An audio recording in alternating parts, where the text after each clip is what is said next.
Hi, welcome to Think Human. I'm Chris, and in this video I want to talk about some criticisms of universal basic income. So essentially universal basic income would be this idea of giving every citizen of a nation some certain amount of money in order to cover their basic necessities, expenses for living their life. And this basic income would come either from taxing the really wealthy mega corporations and companies and just simply automation, new technologies and artificial intelligence that is going to explode in our planet, and this will bring incredible wealth and will take away many jobs. So the most rational solution would be, at least for some time in some form, to have universal basic income to take care of people, to prevent rioting and society absolutely collapsing. So there are many criticisms for universal basic income. A lot of them come from biased emotional responses. It's almost as if people are kind of bitter in a way,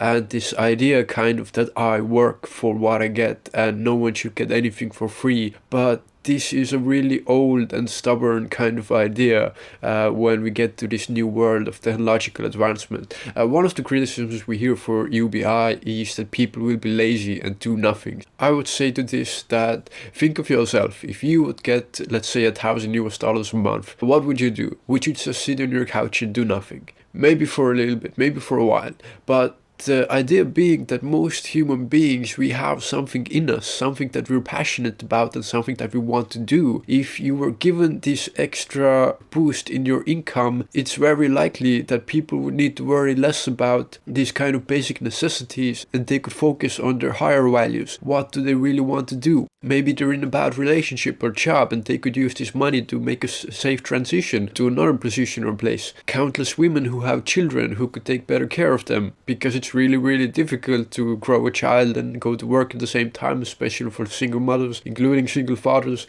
It's really difficult life, and many people who are also living in poverty, they have even nothing to grab onto to even start their journey. So many people would be incredibly helped and uplifted by a form of universal basic income, and at the bottom of it, most human beings do have something that they want to do with their lives, either start a business or a small company, some projects, more creative works, whatever. People have something like that in them. Another common criticism is that it will cause inflation and that prices will rise, and Andrew Young made a really good example from this, and the idea being that let's say that everybody now gets $1,000 a month and you have this burger place that you go to.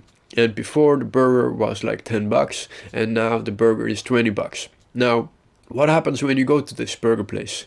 You will think, wow, what the hell happened? It's not like if you have $1,000, you're like, wow, I'm rich now, I can just throw my money away. No, you would be like, this is expensive, I will go to another place that has a normal price again. In order for prices to go up, every single burger place would need to double their prices to be $20. Only then it would work. And then it would only take one of these burger places to say, hey, everybody's prices are so high, if I lower my cost again to $10, I will get all the business.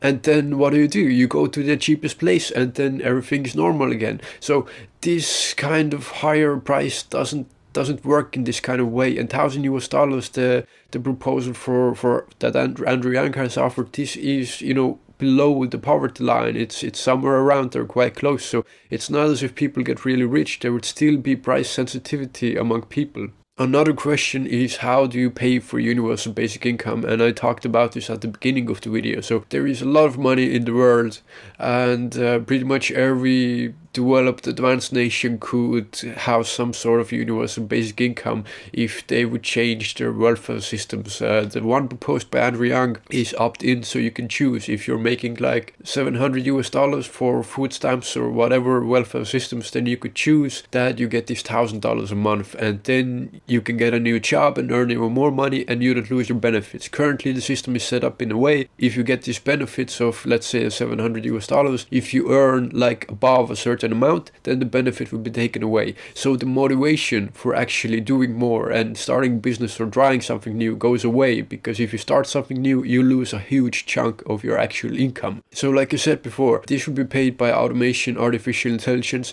It is absurd and ridiculous to think about that huge tech companies pay zero in taxes. What did we pay in taxes? We paid all the taxes. and some huge companies who earn billions and billions pay zero taxes. Now, how could you justify that? What this value-added tax would do is simply would say to these huge companies, you should do what the rest of us are doing as well. Wouldn't that be fair and normal? At least something like that. The value-added tax in Europe is around 20% in most countries. Value-added tax proposed for the Adrian Universal Basic Income is around 10%, and this would simply be normalizing the system. It wouldn't be taking some enormous money from the rich. It would simply be a rational thing to do for a technologically advancing country, civilization. Currently, the US GDP per year is around 20 trillion US dollars. A universal basic income, $1,000 for every single citizen, would cost about 3 trillion US dollars. Now, something to take into account, this universal basic income is opt-in, so you can choose. Currently, there are welfare systems in the US which are around 700-800 billion US dollars. So then the price would go down to about 2.2 trillion US dollars, considering the welfare system.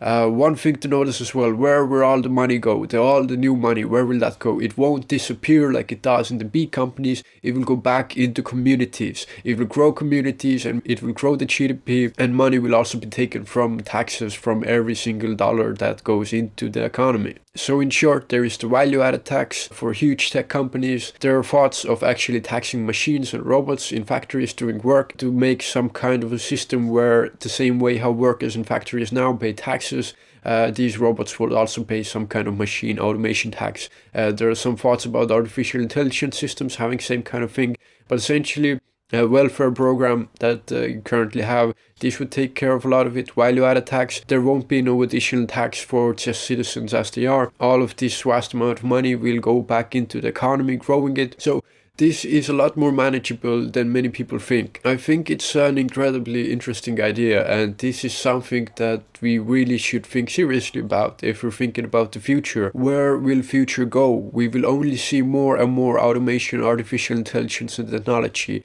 If you imagine a perfect future where we're truly advanced and happy human beings living on the planet, do you imagine people still struggling to survive and pay their bills? I don't think so. I think in this kind of future, it wouldn't exist. If majority of our wealth is produced by machines and artificial intelligence and automation systems, then it would be only fair and right that human beings would get some part of that enormous wealth that is generated by these large companies, and it would be better for everyone in the society in that way. So these are just a few thoughts about universal basic income, some criticisms for it. I think it's an incredible idea and really cool to see that people are talking about it and beginning to see the point in it. I've been interested in it for a long time, and it's just a matter of time. At some point we don't have a choice to implement universal basic income. There simply won't be a choice. You can be really educated and doing well, but there will be just so many jobs taken away by automation and AI that there would not be a choice. And I would also argue that this is the future where we want to go. Ultimately, this would be the next step in this evolution of our civilization, making people free to do actual things that they want to do. So I hope this was interesting in some way. If you have any thoughts, please share. Thank you so much for watching and take care.